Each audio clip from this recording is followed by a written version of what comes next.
Hello friends, எல்லாரும் நல்லா இருக்கீங்களா? சிப்ஸ் பிடிக்காதவங்க இந்த உலகத்துல யாராவது இருக்க முடியுமா? உங்க வீட்டுல ஆழ்வள்ளி கிழங்கோ இல்ல மரவள்ளி கிழங்கோ இருந்ததுன்னா ஒரு வெரைட்டி ஆஃப் சிப்ஸ பேக்கரி ஸ்டைல்ல வீட்லயே பண்ணிடலாம். வாங்க ரெசிபிக்குள்ள போலாம். இந்த சிப்ஸ் பண்றதுக்கு நான் 1/2 கிலோ ஆழ்வள்ளி கிழங்கு எடுத்திருக்கேங்க. அது வெறும் 3 துண்டு தான். ஸோ இந்த ஆழ்வள்ளி கிழங்க தோலை உரிச்சிட்டு நல்லா கிளீன் பண்ணி எடுத்துக்கோங்க. வீட்ல என்ன வெஜிடபிள் கட்டரோ இல்ல ஸ்லைசர் இருக்கோ அதை நீங்க யூஸ் பண்ணிக்கலாம். நான் இப்ப காட்டுற இந்த ஸ்லைசர் ட்ரை பண்ணேன், பட் எனக்கு வந்து கரெக்டா வரல.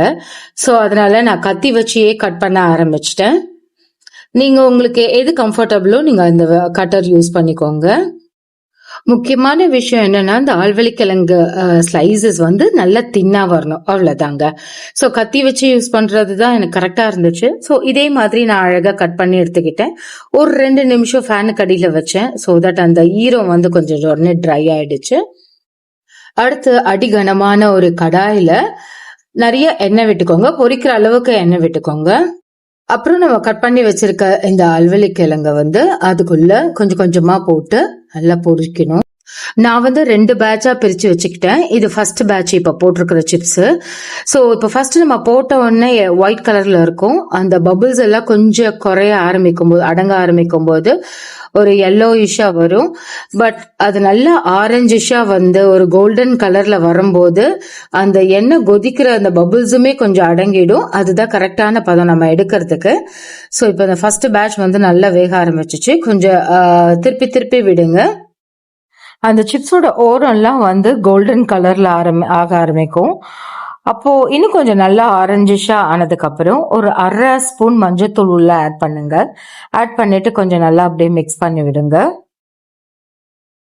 அது கூடவே நீங்க ஒரு 1/2 ஸ்பூன் சால்ட்டும் ஆட் பண்ணிக்கலாம் இந்த ஆயில்லையே. நான் ஆட் பண்ண அந்த வீடியோ வந்து கேப்சர் ஆகல. ஸோ நீங்க அதை ஆட் பண்ணிக்கோங்க. அப்பதான் வந்து அது குக் ஆகும் போதே வந்து அந்த மஞ்சள் அண்ட் சால்ட்டோடயே வந்து குக் ஆகும். ஸோ எடுக்கும்போது நல்லா டேஸ்டா இருக்கும். இப்போ வந்து அந்த சிப்ஸ் வந்து நல்லா கிறிஸ்பியா ஆயிடுச்சு. ஸோ இப்போ சிப்ஸை வந்து ஃபில்டர் பண்ணி எடுத்துடலாம். அதுக்கப்புறம் நெக்ஸ்ட் பேட்சையும் நீங்க ஆட் பண்ணிட்டு இதே ஸ்டெப்ஸை வந்து நீங்க ஃபாலோ பண்ணிக்கோங்க. மறுபடியும் நீங்க வந்து மஞ்சளும் சால்ட்டும் ஆட் பண்ண வேண்டியது கிடையாது. ஏன்னா ஆல்ரெடி நம்ம ஃபர்ஸ்ட் ஆட் பண்ணதே வந்து அந்த ஆயில்ல இருக்கும். ஸோ அதனால நீங்க ஆட் பண்ண வேணாம். 2வது பேட்ச் முடிச்சதுக்கு அப்புறமாட்டு நீங்க வேணும்னா சால்ட் வந்து ஆட் பண்ணிக்கலாம். நீங்க இந்த சிப்ஸை கையில எடுத்து பாத்தீங்கன்னா, உடைச்சு பாத்தீங்கன்னா டப்புன்னு உடையும். ஸோ அந்த அளவுக்கு வந்து சிப்ஸ் ரொம்ப கிறிஸ்பியா இருந்தது. நான் செகண்ட்